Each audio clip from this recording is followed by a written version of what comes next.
Sorpresang binisita ni Department of Public Works and Highways Secretary Vince Dizon kasama si Baguio City Mayor at Independent Commission for Infrastructure Special Advisor Benjamin Magalong dito sa probinsya ng La Union para personal na imbestigahan ang mga pinaniniwalaang maanumalyang flood control projects. Sa kanilang pagbisita ay agad na nakitaan ng dalawang opisyal ng problema ang isa sa mga proyekto sapagkat walang kopya ng engineering plan ang foreman nito. Dismayado si Dizon at sinabing walang pinagkaiba ang ginagawang flood control projects na ginawa dito sa probinsya ng La Union at sa mga nauna at palpak na substandard na flood control projects sa probinsya ng Bulacan at Mindoro. Giit pa ng sekretaryo, kailangang maimbestigahan ng mabuti ang nasabing proyekto at kailangang managot ang mga taong nasa likod ng nasabing palpak na proyekto.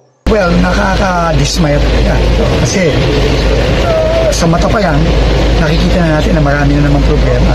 Kaparehas din ng mga problemang nakita natin sa Bulacan, sa Mindoro, nakikita din natin dito na sobrang substandard.